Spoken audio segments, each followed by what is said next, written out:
Hello everybody, welcome back to my YouTube channel. My name is Olivia and I have a feeling that this is the video that I'm going to look forward to filming every single year. You read the title. Today we are talking about my 5 and 6 star reads from 2023. I read at this point, I'm filming this video a little bit early. I think it's the 12th today. And at this point, I have read 45 books in 2023.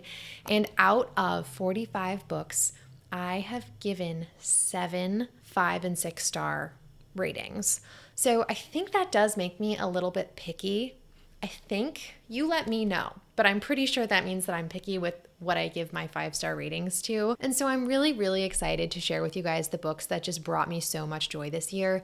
So without further ado, let's just do this thing. Also, I'm not going to be going in any particular order. The only semblance of order that I'm going to have is my 2 favorite books of the year are going to go at the end. So my 6-star reads. But all the other ones are just 5s. I loved them all. I can't rank them. Okay, so the first book that we are going to be talking about was not a surprise in the slightest. I absolutely love this author. The first book we're talking about is The 7 Husbands of Evelyn Hugo by Taylor Jenkins Reid. Guys, I love Taylor Jenkins Reid. All her books I've given 5 stars. They are chef's kiss, so good. And this is a book that I had on my shelf for a little while and I was kind of putting it off for some reason, even though I had a feeling that I would like it. And when I finally did read it, I fell in love with it, especially the ending. This was probably going to be a 4.5 star read until I read the ending, and it just, oh my God, it was so good. This book basically follows a woman named Evelyn Hugo, who at one point in her life was Hollywood's starlet, a very famous actress. And our story starts way in the future. She's older and she is reflecting on her life as a celebrity in Hollywood with a reporter. And you get to see through multiple timelines what life in Hollywood was like, her many marriages, what that was like, why they happened. And there's also this element of mystery that runs through the present timeline that I absolutely adored. And again, this book was so good. It had so much depth and I just absolutely ate it up. I'm not going to take up too much of your time with this one because everybody loves this book, so it makes sense that I gave it 5 stars, but yeah, that was so good. The next book that I'm going to be talking about in this video is one of my all-time favorites now. I don't hear people talk about this one as often, and this is Remarkably Bright Creatures by Shelby Van Pelt. This book, oh my goodness, cannot put into words what made this so good. When you describe this book, it's not the kind of story I don't think that sounds amazing or anything that would move you in the way that it moved me. Our story follows a woman named Tova who, after her husband passes away, she takes up the night shift at the local aquarium as a janitor, and she lost her son. He vanished years prior. She doesn't know how or why. And this book is written through multiple POVs. And one of the POVs is Tova, but another one is the one and only Marcellus the octopus, who lives in the aquarium. And he is the silliest little character I've ever read in my entire life. He's just sitting in the aquarium passing judgment on humans. I wish I annotated this book because there are so many funny lines in here. Okay, wait, here's one. I found one. Bear with me, you guys. Day 1311 of my captivity. If there is one topic of conversation humans never exhaust, it is the status of their outdoor environment. And for as much as they discuss it, their incredulity is, well, incredible. That preposterous phrase, can you believe the weather we're having? How many times have I heard it? 1,910 to be exact. 1.5 times a day, on average. Tell me again about the intelligence of humans. They cannot even manage to comprehend predictable meteorological events.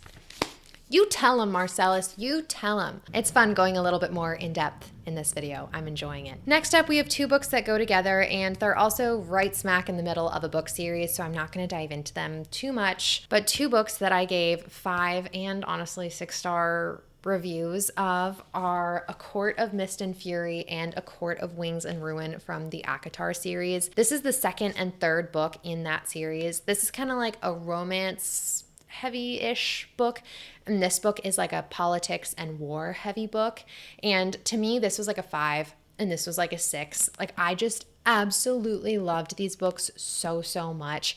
I mean, you can see there's so many pages, so there's so much opportunity for character development to get fleshed out. There's so much opportunity for the world building to get fleshed out, and no pages ever felt wasted, especially in this book when we're trying to understand like all the different, oh gosh, what are they called? Realms, kingdoms, all the different courts. That's it. Like, there's so much tension between them, and like you need to understand like which courts like and dislike other ones. I don't even know how to describe it. I just loved these books so much. If you guys are interested in a fantasy romance series, check out acatar. It rocks. Everyone says it, but it's true, you know? Sometimes the hype is there for a reason, and that would be these books. So check them out. They're amazing. The next book I listened to on audio, and that would be Daisy Jones and the Six by Taylor Jenkins Reid.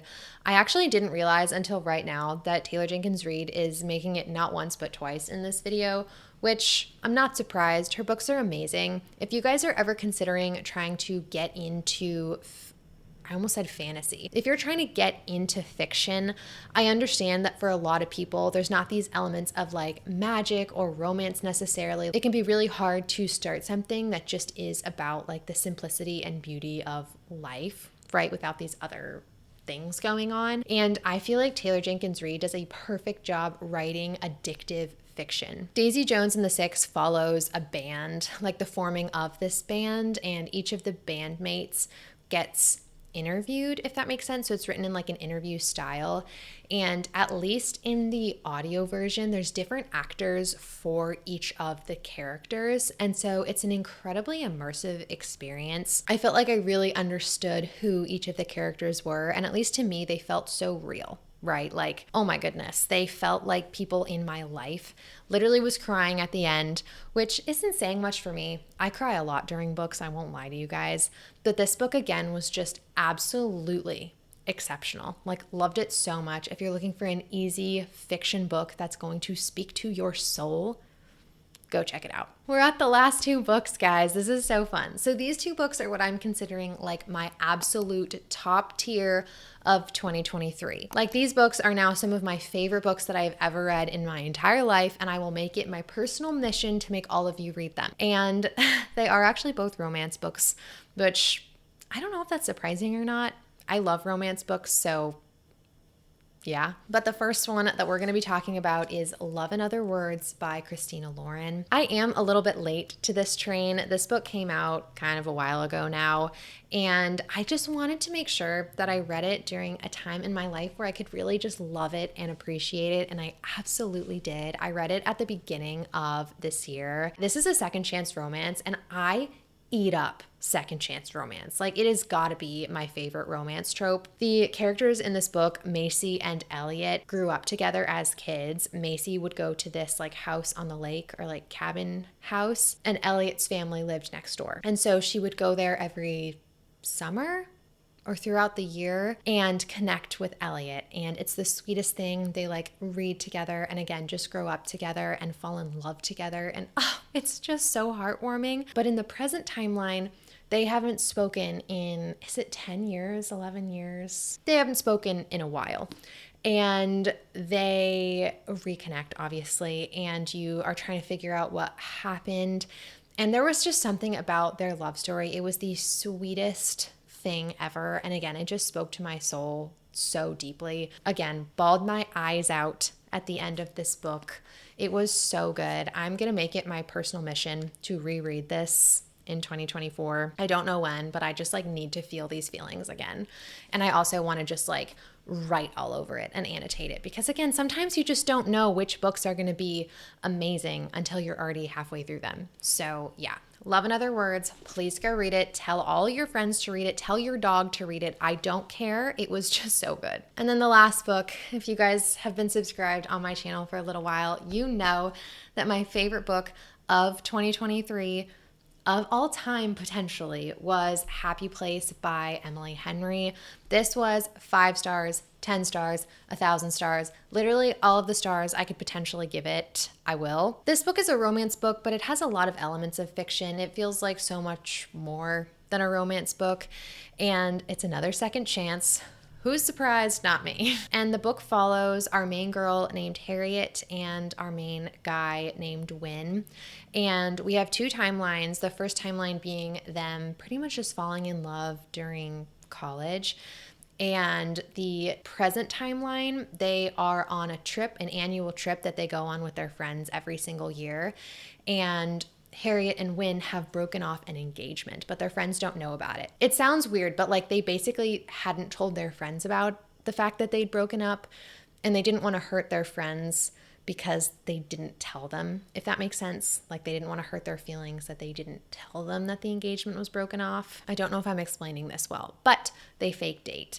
And the challenges that this couple faces are the most realistic challenges I've ever seen in a romance book. Like Harriet, this book, again, it just made me cry. Maybe that's what it takes to get 5 stars from me. I don't know. Everything that was like in Harriet's mind, like everything that she was feeling, I was like, oh my God, Emily Henry, did you take thoughts out of my brain and then put them on the page? And I know a lot of people have had this experience with that book because, again, these characters face very realistic challenges that a lot of people struggle with. And so I think that's why so many people connect with these characters in this relationship. It feels so feasible and like so real. I don't even know how to describe it. And then also the other thing that I think just made this book so good for me was the friendships. Like not only are we exploring Harriet and Wynne's connection to each other, but we're exploring Harriet's connection to her group of friends.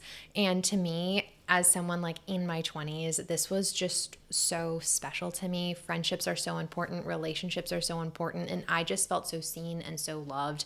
And like these people were my friends, you know? So yeah, this book, I'm so pumped. The paperback is coming out in March and I cannot wait to read it again. I read it on my Kindle for the first time because I didn't want to buy a hardcover. If you know, you know. I just didn't want to do it. Also, before this video ends, I did want to give an honorable mention to the memoirs that I read this year. I don't rate memoirs. It doesn't feel right to rate someone's recounting of their own life experiences, if that makes sense. It's just not something that I personally like to do. And so the memoirs that I read this year that were all beautiful, magical, wonderful, fantastic. I read I'm Glad My Mom Died by Jeanette McCurdy, My Life with Chimpanzees by Jane Goodall, A Man's Search for Meaning by Viktor E. Frankl, I do this every time. I'm so sorry. I need to look this up. And Educated by Tara Westover. These books were all so wonderful and brought something so different to the table. Like they were all so different from each other. And I feel like memoirs are just such a wonderful way to learn about other people and worldviews and all that amazing stuff.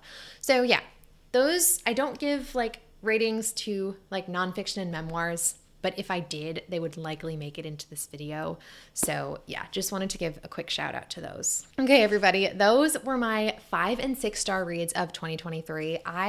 There were a lot of really amazing books that I read this year that didn't quite make it into this video, but looking at this pile, I just like feel protective over these books. Do you know what I mean? Like I just love them. They are my children and I will protect them. So yeah, if you guys have read any of these books, please let me know down below. Would love to hear your thoughts about them and also tell me some of your 5-star reads. I'm definitely looking for recommendations into the new year. So yeah, I hope you guys are having a fantastic day and a fantastic reading month. Don't forget to like and subscribe, and I will see you guys in the next one. Okay, you guys, bye.